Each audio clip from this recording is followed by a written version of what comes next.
O que aconteceu antes da criação do mundo? O que existia antes da criação do mundo? Essas são perguntas que muitas pessoas fazem e que poucos sabem as respostas. Porém, a resposta não é tão simples. Vamos embarcar em uma jornada fascinante pelo desconhecido, onde capítulos da Bíblia estão escritos em tons de mistério e revelação. Antes que o universo tomasse forma, antes que a Terra encontrasse seu lugar no vasto universo, existe um capítulo oculto na Bíblia. Este é um convite para desvendarmos juntos os enigmas da própria criação, mergulhando nos registros sagrados que sussurram sobre o que existia antes do mundo.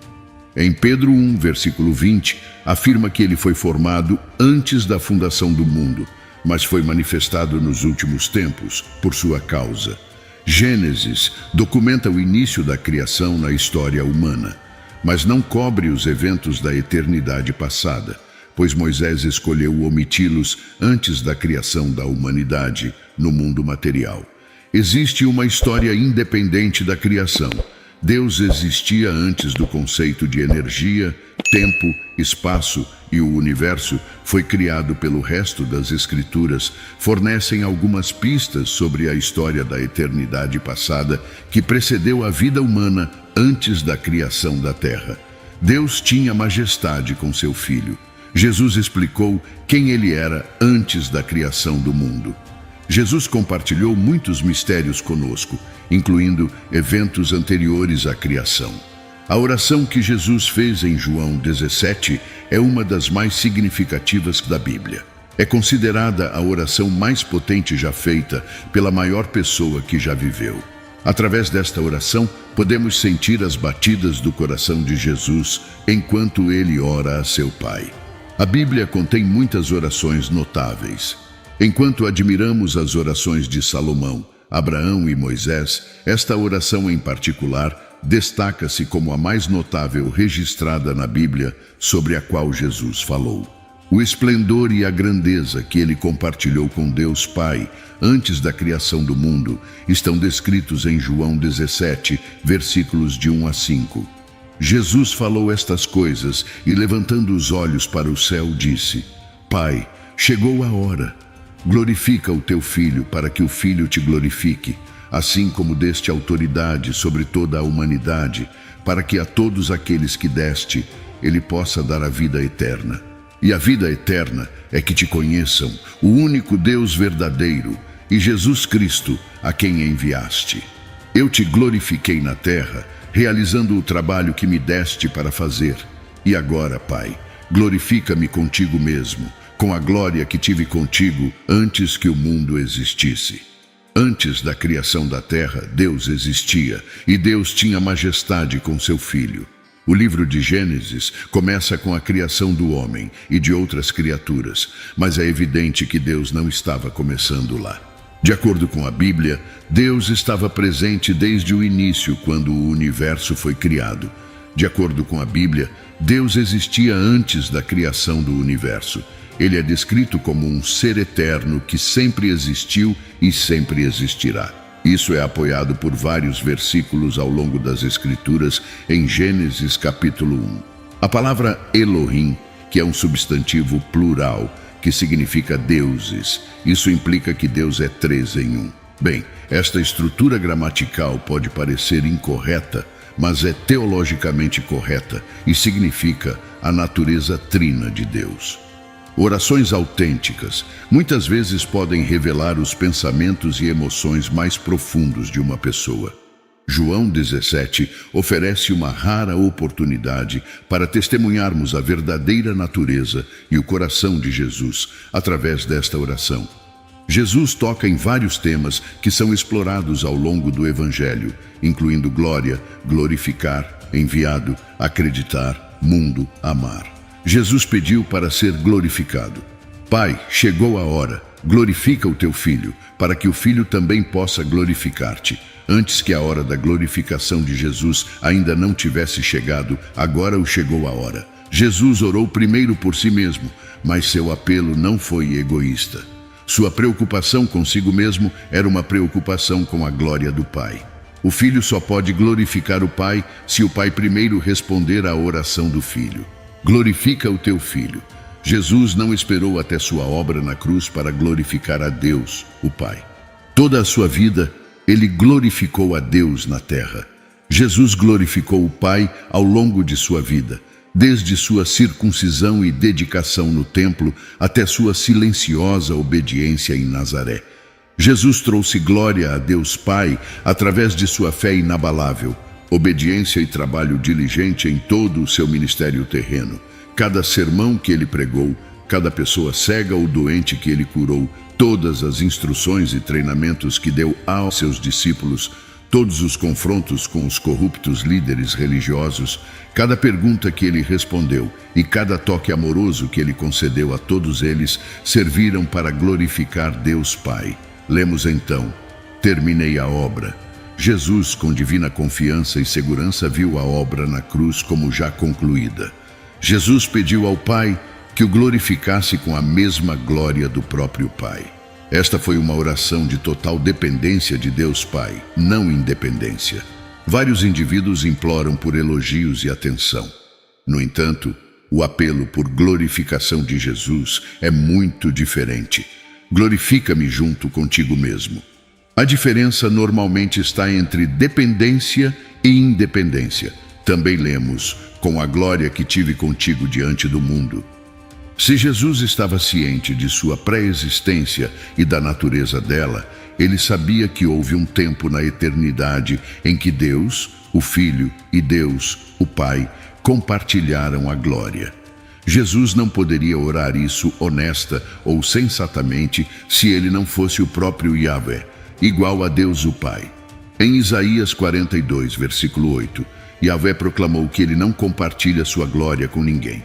Se Deus o Pai e Deus o Filho compartilharem sua glória, ambos devem ser Yahvé.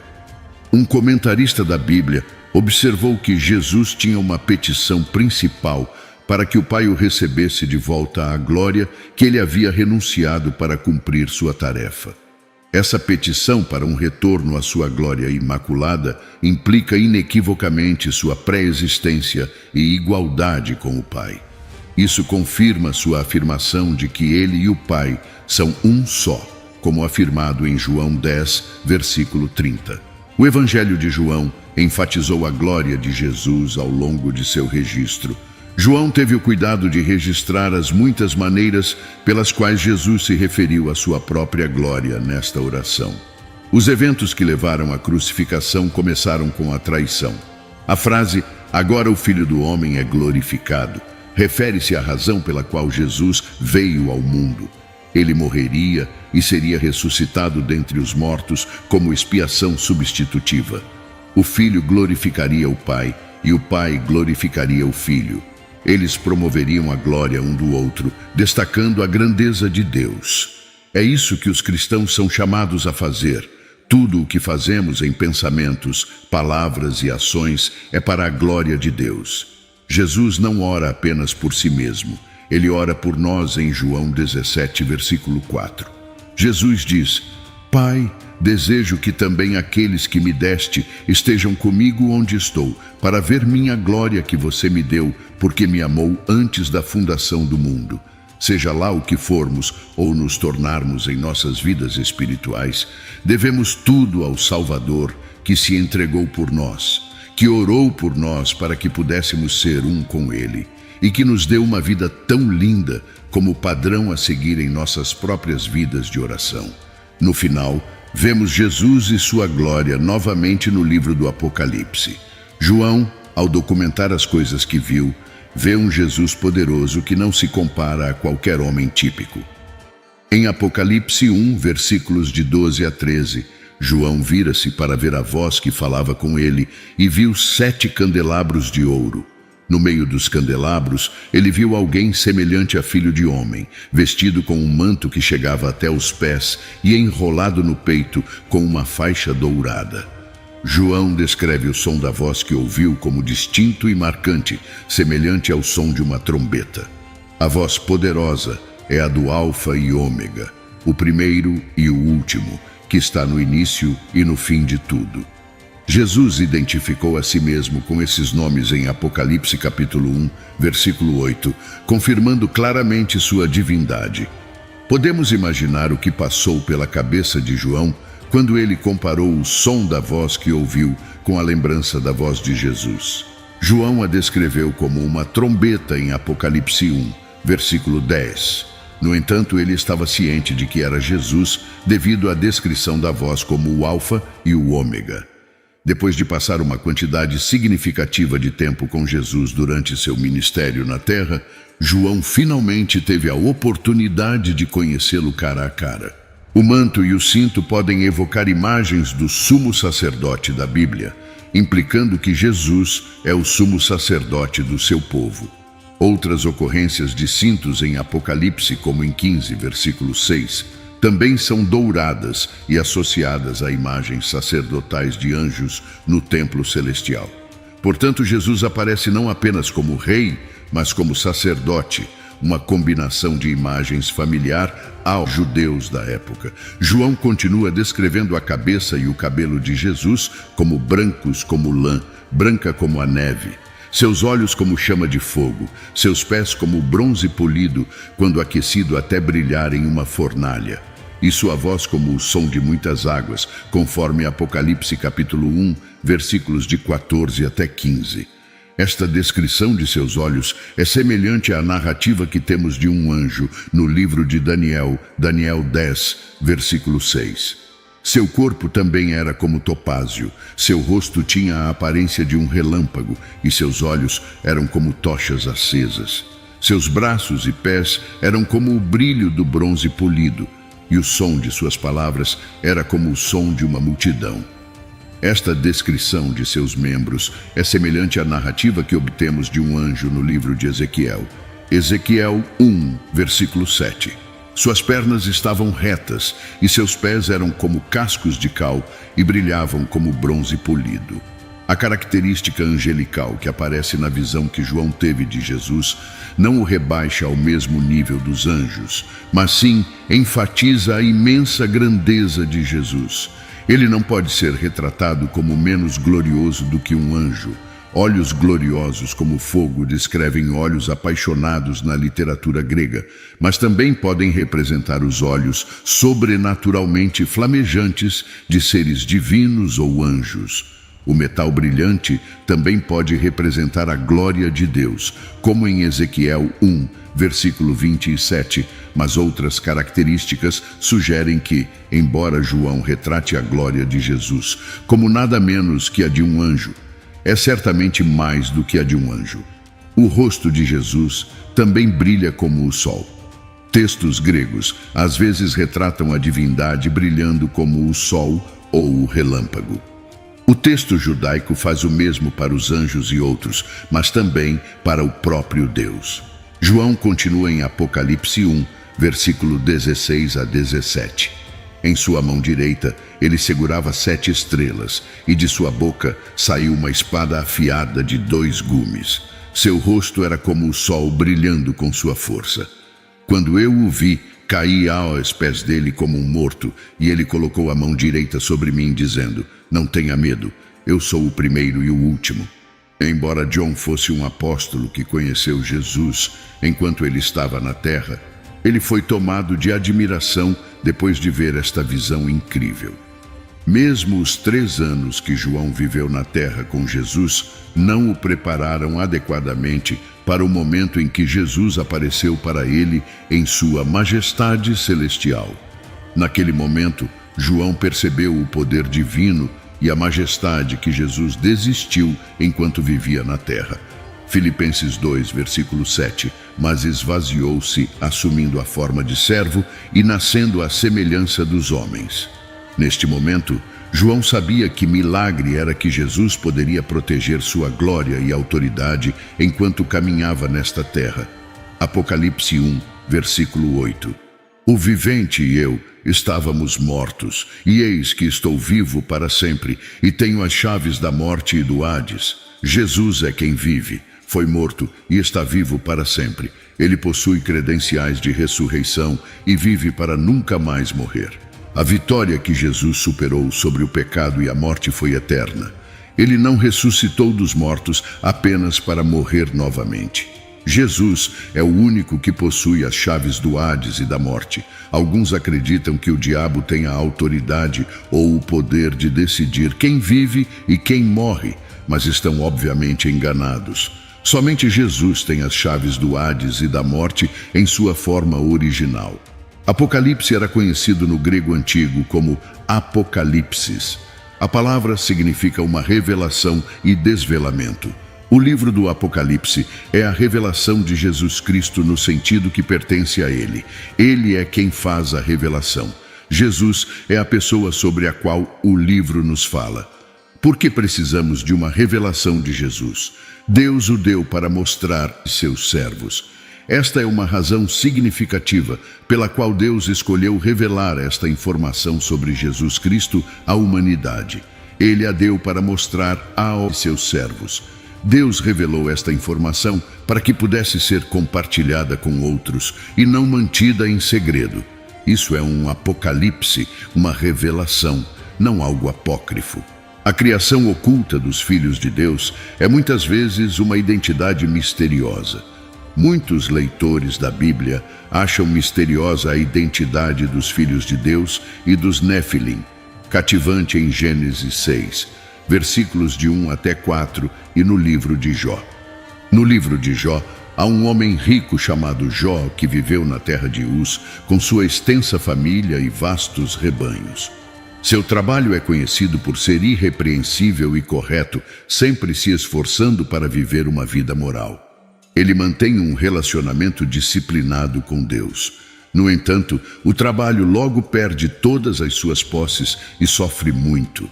Esse sofrimento prejudica o trabalho, fazendo com que ele fique amargo, ansioso e com medo. O trabalho deseja confrontar Deus e protestar.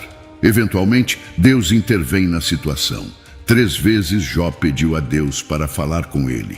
Ele agora recebeu seu desejo. Jó 38, versículos 4 a 7. Onde você estava quando eu lancei os alicerces da terra? Diga-me se você conhece e entende quem determinou as medidas da terra. Se você conhece, ou quem estendeu a corda de medir sobre ele, sobre quais eram seus fundamentos fixados, ou que lançou sua pedra angular. Quando as estrelas da manhã se fundiram e todos os anjos, filhos de Deus, gritaram de alegria. O propósito desta declaração é deixar claro que quando Deus criou os fundamentos da terra, o trabalho não apresenta o poder que a sabedoria e o poder possuídos por Deus ultrapassam em muito o poder de Jó. Suas capacidades não podem ser comparadas a Deus de forma alguma.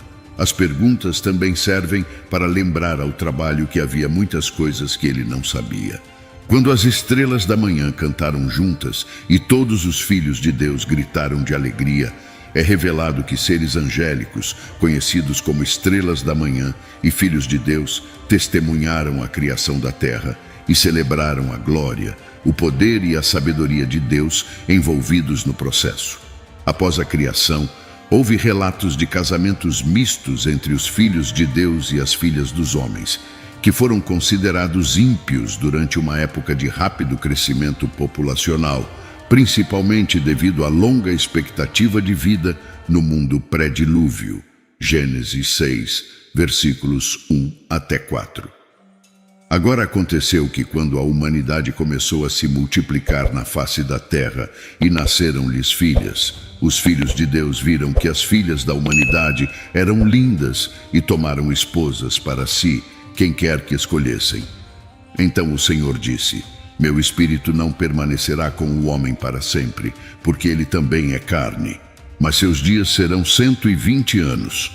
Nesse período, os nefilins estiveram na terra, tanto antes como depois, quando os filhos de Deus vieram às filhas da humanidade, e elas deram à luz filhos para eles. Esses eram os homens poderosos, que eram dos velhos renomes. Mas quem eram esses filhos de Deus? Tanto o judaísmo pré-cristão quanto à igreja primitiva, sustentavam que os filhos de Deus eram seres espirituais ou anjos que assumiram esposas e deram à luz aos gigantes, conhecidos como nefilins. As três principais perspectivas sobre a identidade dos filhos de Deus são as seguintes.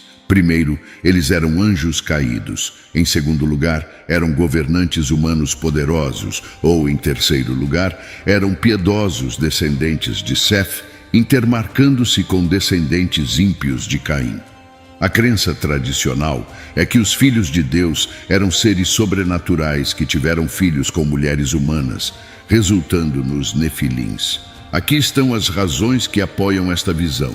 O fato de que a frase filhos de Deus sempre se refere a anjos no Antigo Testamento empresta suporte. Por exemplo, Jó 1, versículo 6 diz: Houve um dia quando os filhos de Deus vieram se apresentar diante do Senhor, e Satanás também veio entre eles.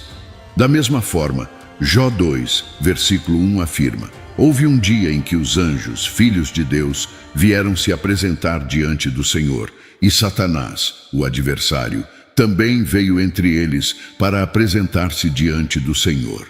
Jó 38, versículo 7 menciona: Quando as estrelas da manhã afundaram juntas e todos os filhos dos anjos gritaram de alegria. Em todos esses casos, os filhos de Deus são seres espirituais angélicos, incluindo Satanás. As frases usadas em Jó sugerem que Gênesis 6 está se referindo a espíritos anjos. Gênesis 6, versículos 1 e 2, contrasta os filhos de Deus com o homem, implicando que esses são seres não humanos. Gênesis 6, versículo 1, diz que o homem começou a se multiplicar e lhes nasceram filhas. A palavra hebraica para homem é o termo genérico para humanidade, conforme usado em Gênesis 5, versículos 1 e 2. Os filhos de Deus são contrastados com o homem. Portanto, os filhos de Deus eram distintos do homem e casaram-se com todas as filhas da humanidade. Como resultado, os filhos de Deus devem ser seres não humanos de algum tipo. O contexto implica que os nefilins eram a descendência resultante de seres espirituais e humanos.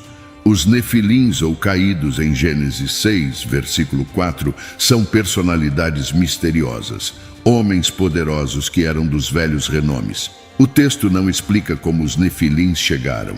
Os nefilins estiveram sobre a terra naqueles dias e também depois, quando os filhos de Deus se uniram às filhas dos homens e geraram filhos para eles, simplesmente afirma. Mas quando os nefilins são mencionados em Gênesis 6, ao lado do casamento interno dos filhos de Deus e das filhas do homem, não está claro como esses homens poderosos e renomados surgiram, se não fossem o resultado do casamento interno entre seres espirituais e humanos. Judas provavelmente entende Gênesis 6, versículos 1 a 4, como se referindo ao casamento entre seres espirituais e humanos. No livro de Judas, há uma referência aos anjos que deixaram seu legítimo lugar de autoridade e habitação. Acredita-se que este versículo se refere aos anjos que deixaram o céu para vir à terra, conforme mencionado em Gênesis capítulo 6, versículos 1 a 4. Esta passagem tem sido tradicionalmente interpretada como significando que os filhos de Deus tiveram filhos com mulheres humanas, resultando nos nefilim. Embora isso possa parecer incomum para nós hoje, devemos lembrar que a Bíblia está cheia de eventos extraordinários. A verdade é muitas vezes mais estranha que a ficção, e o mundo criado por Deus está muito além do nosso entendimento limitado. Judas 6 fala de anjos que não permaneceram em sua posição de autoridade, mas deixaram sua morada adequada. A menos que Judas esteja se referindo a um evento desconhecido, ele parece estar se referindo aos anjos que deixaram o céu para viver na terra, como em Gênesis 6, versículos 1 a 4. Esses argumentos apoiam a visão tradicional de que os filhos de Deus se acasalaram com mulheres humanas e deram à luz os nefilim. Embora isso possa parecer estranho para os ouvidos modernos, o mesmo poderia ser dito de toda a verdade bíblica, pois é mais estranha do que a ficção. E o mundo que Deus criou está longe do que comumente acreditamos. Os filhos de Deus viram as filhas dos homens. É mais correto ver os filhos de Deus como anjos demoníacos em rebelião contra Deus, possuindo exclusivamente homens por demônios e as filhas dos homens como mulheres humanas. Judas 6 fala sobre anjos que não guardaram seu próprio local de poder designado, mas abandonaram sua morada adequada. Esses são mantidos em cadeias eternas, sob uma espessa escuridão de total escuridão, para o julgamento do grande dia. Judas 6 também explica o que Deus fez com esses anjos maus.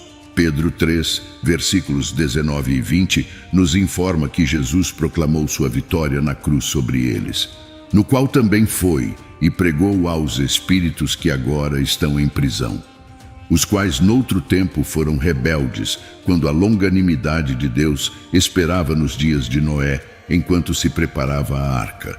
Nessa arca, algumas, ou seja, 8 pessoas, da família de Noé, foram trazidas em segurança através das águas.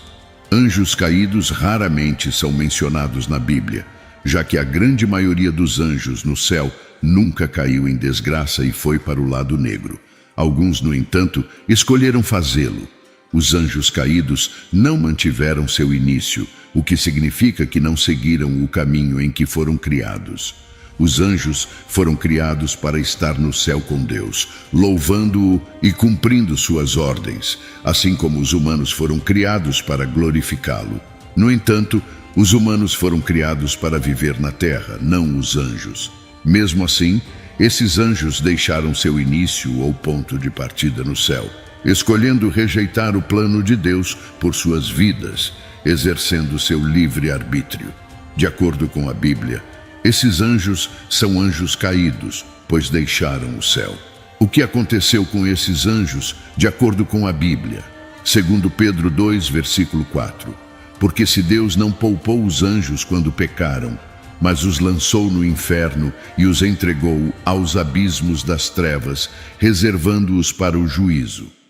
O líder desses anjos é Satanás, que se transforma em um anjo de luz. O diabo conspirou contra Deus, seu Criador, e ele e os anjos que o seguiram perderam a batalha. O que acontece depois que os anjos caídos deixam o céu, de acordo com a Bíblia? Mateus capítulo 25, versículo 41, afirma: o inferno de fogo eterno foi preparado para o diabo e seus anjos. Em outras palavras, o inferno nunca foi planejado para uma única pessoa, embora Judas e outros sem dúvida acabarão lá no final. Satanás e os anjos caídos foram os destinatários pretendidos do inferno. O inferno foi criado no céu como punição final para os líderes da grande rebelião, mas o Senhor permite que outros entrem. As nações que ele julga ir para lá também, por causa da escolha do livre-arbítrio e da responsabilidade dada por Deus ao homem de escolher seu destino eterno, seja o céu ou o inferno. É o inferno que Satanás e os anjos caídos, 1/3 daqueles que se rebelaram ao lado dele, irão no final de todas as coisas. Deus exercerá sua ira sobre aqueles que se rebelaram contra ele, e Satanás e os anjos caídos não escaparão ilesos. Vimos aqui que os anjos caídos existem, mesmo que tenham caído. A graça é um conceito difícil para alguns de nós entenderem. Gostaríamos de acreditar que os anjos não podem cair, mas a história bíblica prova o contrário. Os anjos caídos são conhecidos por serem 1/3 da hoste angélica, que segue Satanás na grande rebelião, tentando derrubar Deus e seu trono para assumir o controle do céu. Também sabemos que a tentativa foi um fracasso colossal e que Satanás e seus anjos rebeldes foram expulsos do céu. Alguns anjos caídos foram para o inferno, enquanto outros estão na terra, seguindo caminhos separados. Conforme Gênesis 6, anjos caídos se casaram com humanos e geraram filhos gigantes com mulheres humanas. Como pode ser visto, Satanás é muito mais do que uma figura vermelha com chifres e um forcado. Ele é um ser antigo com verdadeiro poder espiritual, que ele usa para mãos más e egoístas. Ele é particularmente hostil aos cristãos e busca sua aniquilação. Então, aqui estão 3 verdades cruciais para manter em mente enquanto navegamos nessa realidade espiritual. Um grave erro é considerar Deus e o diabo como opostos polares. Isso dá a Satanás muito mais crédito do que ele merece. A disparidade de poder entre Deus e Satanás é a de um Criador infinito em sua obra. Não importa quão astuto ou poderoso Satanás se torne em sua rebelião contra Deus, ele nunca será capaz de igualar o poder daquele que o criou. Ele simplesmente não pode. Nenhum ser angélico, seja caído ou justo, pode competir com o poder e a autoridade de Jesus. Por outro lado, subestimar o poder de Satanás é um erro igualmente perigoso. Ele não é mais forte que Deus, mas é mais forte que você. Por milênios, Satanás tem inventado esquemas sombrios e perversos. Ele é um mentiroso habilidoso e um manipulador com poder incomparável em comparação com qualquer ser humano mortal. Embora devamos ser cautelosos com Satanás, não precisamos temê-lo. Nem mesmo sabemos qual é o nome verdadeiro dele, o que acredito ser uma dica sutil de que ele não é uma ameaça grande o suficiente para Deus na guerra espiritual. Conhecendo seu nome, a derrota de Satanás foi predita desde o início. Podemos ver o fim desde o início, nos primeiros capítulos de Gênesis. Deus declara a serpente derrotada, mesmo depois de ela ter desviado Adão e Eva. Aqui está o que Deus tem a dizer para a serpente, e vemos esta promessa cumprida no sacrifício de Jesus.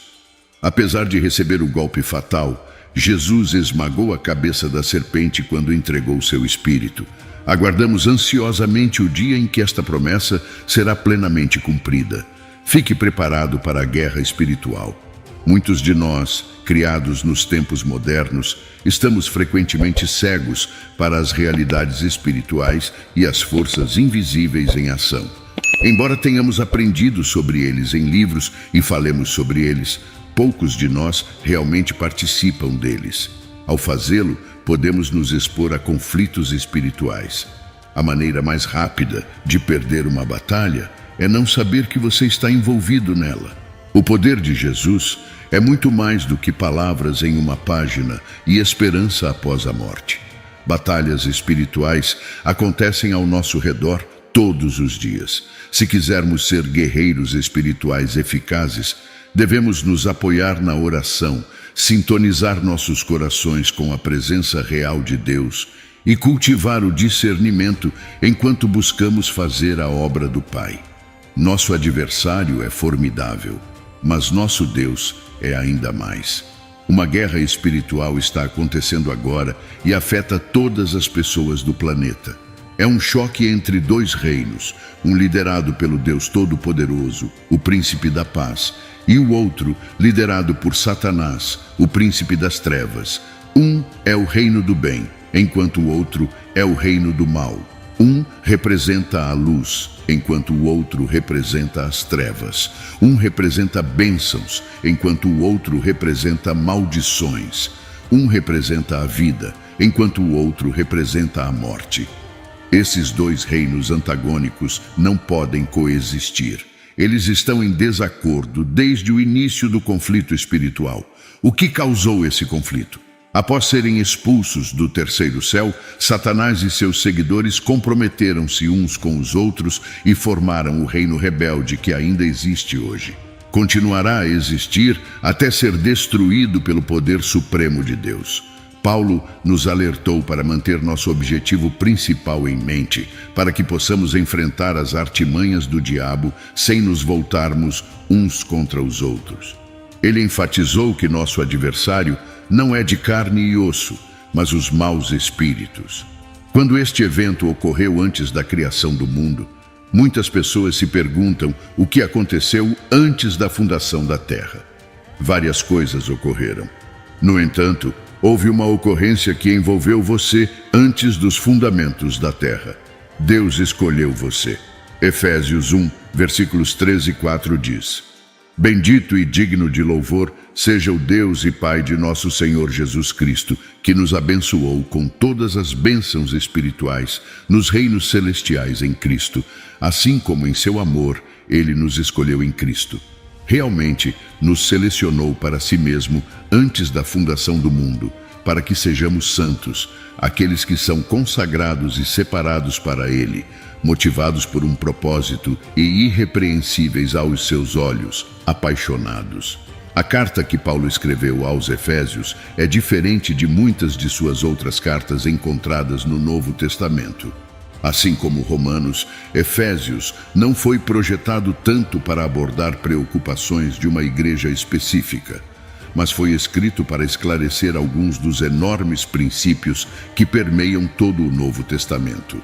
Se a carta aos Romanos se concentrar mais sobre a obra de Deus no indivíduo cristão, Efésios inclui os grandes temas da obra de Deus na igreja, na comunidade de crentes. Ao considerar as enormes e gloriosas ideias apresentadas em Efésios, é essencial lembrar que Paulo escreveu esta epístola enquanto estava na prisão. Paulo escreveu em 1 Coríntios, capítulo 2, versículos 9 e 10. Mas assim como está escrito nas Escrituras, coisas que o olho não viu e o ouvido não ouviu, e que não entrou no coração do homem tudo o que Deus preparou para aqueles que o amam. Aqueles que o têm com reverência afetuosa, que o obedecem e que reconhecem com gratidão os benefícios que ele concedeu, pois Deus os desvendou e nos revelou por meio do Espírito Santo, para o Espírito que examina todas as coisas diligentemente, até mesmo o som, e mede as profundezas profundas de Deus, os conselhos divinos e coisas muito além da compreensão humana. Era essencial enfatizar que essas bênçãos estão disponíveis tanto para os crentes gentios quanto para os judeus. O povo judeu do primeiro século tinha uma profunda compreensão do que significava ser abençoado por ter um chamado e por ser predestinado. Paulo, no entanto, mostrou que esses dons estão agora disponíveis para os cristãos. Lemos com todas as bênçãos espirituais nos lugares celestiais em Cristo. Essas bênçãos referem-se às espirituais e não às materiais, e estão localizadas nos lugares celestiais em Cristo. Elas são superiores, mais valiosas e mais seguras do que as terrenas. Bênçãos. Um pregador famoso observou que um coração novo é melhor do que um casaco novo para alimentar em Cristo, é melhor do que ter o melhor alimento terreno. Ser herdeiro de Deus é melhor do que ser herdeiro dos maiores nobres. Ter Deus como nossa porção é infinitamente mais abençoado do que possuir amplos hectares de terra. Deus nos abençoou com bênçãos espirituais. Estas são as mais raras, as mais ricas, as mais duradouras de todas as bênçãos. São inestimáveis em valor. Se você não for capaz de reconhecer os benefícios que as bênçãos espirituais proporcionam, então seremos reduzidos ao status dos animais. Os animais vivem apenas para comer, dormir, se divertir e ter descendência, embora tenhamos sido criados à imagem de Deus. E Deus é algo muito melhor reservado para nós. Muitas pessoas preferem viver no mesmo nível dos animais. Deus quer que conheçamos todas as bênçãos espirituais nos lugares celestiais em Cristo. Nossa posse de todas as bênçãos espirituais é tão certa quanto nossa escolha por Ele, e escolha antes da fundação do mundo. O que Paulo diz nesta passagem é essencial demais para minimizarmos as escolhas de Deus. Crentes, esta palavra significa escolher, selecionar. A voz deste termo implica escolher por si mesmo e no uso geral significa escolher uma coisa entre muitas. Esta palavra é usada quando Jesus escolhe seus discípulos, chamando-os para fazerem parte de seu círculo íntimo de seguidores. Lucas 6, versículo 13. Quando chegou o dia, ele chamou seus discípulos e selecionou 12 deles, a quem ele também nomeou apóstolos especiais, mensageiros escolhidos representantes pessoalmente. Mas seu uso principal no Novo Testamento é referir-se à eleição dos crentes por Deus em Cristo para a salvação. Somos chamados para fora do mundo para pertencer a Cristo. João 15, versículo 16. Vocês não me escolheram, mas eu os escolhi e eu os designei e os coloquei e os plantei propositalmente para que vocês vão e deem frutos e continuem produzindo, e que seus frutos permaneçam e sejam duradouros, para que tudo o que vocês pedirem ao Pai em meu nome como meus representantes, Ele possa dar a vocês. Para que não houvesse qualquer tendência para eles ficarem desanimados e desistirem, Jesus lembrou-lhes que era Ele quem os escolheu. Isso pode significar que Ele os escolheu para o discipulado ou para a fecundidade. Ele os separou para a missão que tem pela frente. Devemos ir e dar frutos. Pode significar as graças da vida cristã, como o amor e a paz. Também pode indicar a salvação de almas para o Senhor Jesus Cristo. Ambas as coisas estão conectadas de uma forma muito significativa. Não podemos trazer à tona o segundo tipo de fruto até que tenhamos conseguido trazer o primeiro tipo de fruto para manifestação. As razões para a escolha de Deus não são inconstantes, nem o resultado de um processo aleatório. Embora não descubramos, temos certeza de que são sábias e boas em todos os sentidos, mas as razões estão todas nele e não em nós. Sua escolha é de acordo com o bem-prazer de sua vontade. Um popular comentarista bíblico observou que fomos escolhidos nele, pois se somos escolhidos em Cristo, isso está fora de nós mesmos. Não é pela vista do nosso merecimento, mas porque o nosso Pai Celestial nos enxertou através da bênção da adoção no corpo de Cristo. Em suma, o nome de Cristo exclui todo mérito em tudo que os homens têm por si mesmos. Fomos selecionados não apenas para a salvação, mas também para a santidade. Efésios 1, versículos 5 e 6. Ele predestinou e amorosamente planejou que fôssemos adotados como seus próprios filhos por meio de Jesus Cristo, de acordo com a gentil intenção e o bom prazer de sua vontade, para o louvor de sua gloriosa graça e favor que Ele tão livremente nos concedeu no amado, seu Filho Jesus Cristo. As palavras santo e sem culpa são uma metáfora tirada dos sacrifícios perfeitos e imaculados que a lei exigia que o povo trouxesse ao altar de Deus. Lemos, tendo-nos predestinado para a adoção como filhos por Jesus Cristo para si mesmo. Este é o plano que o Pai tem para aqueles que Ele selecionou, e é para eles serem adotados. Não apenas seremos salvos e passaremos por uma transformação pessoal como parte do plano de Deus para nós, mas também iremos desenvolver uma conexão estreita e autoconfiante com o Pai. No direito romano, quando a adoção era completa, a pessoa que foi adotada ganhava todos os direitos legítimos de um filho em sua nova família, mas perdia todos os seus direitos na família anterior. Após a finalização da adoção, ela era considerada um indivíduo totalmente diferente pelo sistema jurídico, pois estava recomeçando com a nova família. As dívidas e obrigações associadas à sua família anterior eram canceladas como se nunca tivessem sido contraídas. Leia para o louvor da glória de sua graça, pela qual Ele nos fez aceitáveis no amado. O aspecto relacional é enfatizado novamente quando Paulo descreve o status de aceitação concedido a todo crente por causa da graça de Deus. A aceitação de Jesus pelo Pai foi total. A totalidade de quem Ele era, o que Ele falou e o que Ele realizou foram todos louváveis aos olhos de Deus Pai. Neste ponto, somos aceitos no amado. Efésios 1, versículos 7 e 8. Nele temos a redenção, que é nossa libertação e salvação através do seu sangue, que pagou a pena pelos nossos pecados e resultou no perdão completo dos nossos pecados, de acordo com as riquezas da sua graça. Ele nos derramou com toda a sabedoria e entendimento com visão prática. Lemos que em Cristo temos a redenção através de seu sangue. Somente nele e em mais ninguém podemos encontrar a redenção. Não há possibilidade de redenção sem Jesus e o sangue que Ele derramou na cruz. Observe que não é redenção através do seu poder, é através do seu sangue. Não é redenção através do seu amor, é através do seu sangue. Apolo 3. Da palavra redenção implica o ato de libertar totalmente, Efésios 2. Entendemos que precisamos de redenção porque estávamos mortos em nossos delitos e pecados, Efésios 2, versículo 1. Ele vivificou você quando você estava espiritualmente morto e separado dele por causa de suas transgressões e pecados. Tínhamos fôlego em nossos corpos, mas fomos escravizados ao pecado, ao diabo e às nossas naturezas pecaminosas.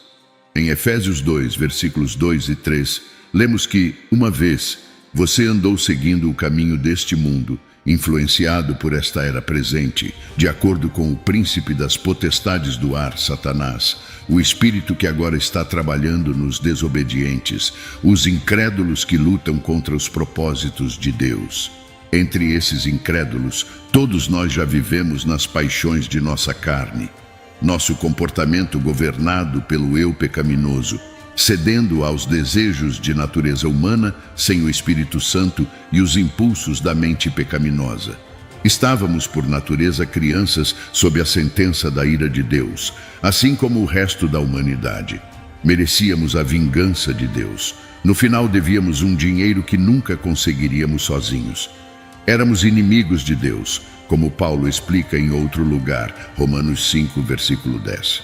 Pois se, enquanto éramos inimigos, fomos reconciliados com Deus através da morte de seu Filho, é muito mais certo que, tendo sido reconciliados, seremos salvos das consequências do pecado pela sua vida. Ou seja, seremos salvos porque Cristo vive hoje, mas em Cristo temos a redenção. Ele morreu na cruz para nos libertar pela graça de Deus através da nossa crença em Jesus Cristo. Somos libertos da escravidão do pecado e da ira e julgamento de Deus. Romanos 5, versículo 9. Portanto, uma vez que agora fomos justificados e declarados livres da culpa do pecado pelo seu sangue, quão mais certo é que seremos salvos da ira de Deus por meio dele. Em tudo isso, é para que aqueles que confiaram em Cristo existam para louvor de sua glória. O objetivo final do propósito de Deus é trazer glória para si mesmo. Efésios 1, versículos de 9 até 12. Ele deu a conhecer, revela-nos o mistério da sua vontade segundo o seu beneplácito, que propôs em Cristo para o cumprimento dos tempos, que é o fim da história, o clímax dos tempos, para reunir todas as coisas em Cristo, tanto as coisas nos céus quanto as coisas na terra. Nele, também recebemos uma herança, um destino que fomos reivindicados por Deus como seus próprios, tendo sido predestinados, escolhidos de antemão, segundo o propósito daquele que faz tudo de acordo com o conselho e desígnio de sua vontade, para que nós, os primeiros a depositar nossa esperança em Cristo, existiríamos para louvor de sua glória. Pedro 2, versículo 9. Diz que vocês são um povo escolhido, um sacerdócio real, uma nação santa, de Deus posse especial, para que possam declarar os louvores daquele que os chamou das trevas para sua maravilhosa luz. É inegável que Deus escolheu aqueles que são crentes em Jesus. Não somos salvos por causa de nossas boas obras. É por agradecimento à notável compaixão e favor de Deus, atraindo você a Cristo, de que você foi salvo. Na verdade, liberto do julgamento e dado a vida eterna através da fé. E esta salvação não é de vocês mesmos, não através de seu próprio esforço, mas é o presente imerecido e gracioso de Deus. Não como resultado de suas obras, nem de suas tentativas de guardar a lei, para que ninguém possa vangloriar-se ou receber crédito de qualquer forma pela sua salvação. Efésios 2, versículos 8 e 9. Somos todos pecadores que não conseguem estar à altura da glória de Deus. Romanos 3, versículo 23. Visto que todos pecaram e continuamente carecem da glória de Deus, exceto Jesus, todos merecem a morte. Romanos 6, versículo 23. Porque o salário do pecado é a morte, mas o dom gratuito de Deus, que é seu notável dom esmagador de graça aos crentes, é a vida eterna em Cristo Jesus, nosso Senhor. Mas em Jesus podemos ter vida. Não é por quem somos que Deus nos escolhe, mas por quem Ele é. Deus também nos escolheu para que Ele pudesse participar de seu trabalho no mundo. Efésios 2, versículo 10. Pois somos seus a realizar sua própria obra-prima, uma obra de arte criada em Cristo Jesus, renascido de cima, espiritualmente transformado, renovado, pronto para ser usado em boas obras que Deus preparou para nós de antemão. Caminhos que Ele traçou para que caminhássemos neles, vivendo a boa vida que Ele pré-arranjou e preparou para nós. Moisés explica aos filhos de Israel em Deuteronômio 7, versículos 7 a 9, as razões pelas quais Deus os escolheu como seu povo. O Senhor não te fez seu amado, nem te escolheu, porque vocês eram em maior número do que qualquer um dos povos, já que vocês eram o menor de todos os povos, mas porque o Senhor vos amou e cumpriu o juramento que fez aos vossos antepassados. O Senhor vos tirou com mão poderosa e vos redimiu da casa da escravidão, das mãos do Faraó. Sabei, portanto, que o Senhor vosso Deus é Deus, o Deus da fé, que guarda a sua aliança e a sua fidelidade por 1000 gerações, para aqueles que amam Ele e guarda seus mandamentos. Deuteronômio 7, versículos 7 a 9. Assim como Deus escolheu Israel por amor e não por causa de algo impressionante sobre a nação, Deus nos escolhe por amor. A doutrina da predestinação é difícil de entender, pois tendemos naturalmente a pensar que aqueles que são predestinados são escolhidos por algum mérito próprio. Para entender a razão pela qual Deus criou você, precisa ver a visão de Deus para a sua vida. Uma visão verdadeira é o desdobramento do plano e propósito divino. Cada pessoa é criada para cumprir um propósito específico na Terra, assim como todo fabricante lança um produto para satisfazer uma necessidade. A descoberta do propósito para o qual você foi criado é chamada de visão. Uma visão é o desdobramento de um plano divino relacionado a uma pessoa, um grupo ou mesmo uma organização. Deus revelou seu propósito ao profeta Jeremias antes de te formar no ventre. Eu te conheci, e antes de você sair do ventre, eu te santifiquei e te ordenei profeta para as nações. Jeremias 1, versículo 5. Deus tinha um propósito para o apóstolo Paulo. Mas quando aprouve a Deus, que me separou desde o ventre de minha mãe e me chamou por sua graça para revelar seu Filho em mim, para que eu pudesse pregá-lo entre os pagãos. Gálatas 1, versículos 15 e 16. Você também tem um propósito de estar aqui na terra. Precisa conhecer a Deus e a visão que Ele tem para você. Quando conhece a Deus, você se apega à força. Quando tem a força, explora um dos aspectos mais desagradáveis, que é ver os crentes não alcançando seu status grande e extraordinário em Jesus. A razão para este problema é a ignorância. Cada crente foi ordenado para desempenhar uma função específica, assim como todos os membros do mesmo corpo no corpo de Cristo. Coríntios 12, versículo 27. Agora você é o corpo de Cristo e individualmente parte dele. Deus chamou cada um de nós para o ministério de tempo integral. Todos somos parte do corpo de Cristo e cada um de nós tem uma função a cumprir como membro do corpo. Você é um mordomo de uma posição particular que Deus espera que você cumpra. Esta mesma missão é um ministério. O ministério não se limita ao púlpito, é uma verdadeira mordomia, ocupando sua posição designada por Deus. Gideão não foi chamado para pregar, mas para libertar seu povo de Israel. Abraão foi chamado para ser estabelecido como uma instituição através da qual as famílias da terra seriam abençoadas. Você tem um propósito, tem uma atribuição divina. Uma descoberta desta função é o que é chamado de visão. A visão é uma visão divina do plano de Deus para você.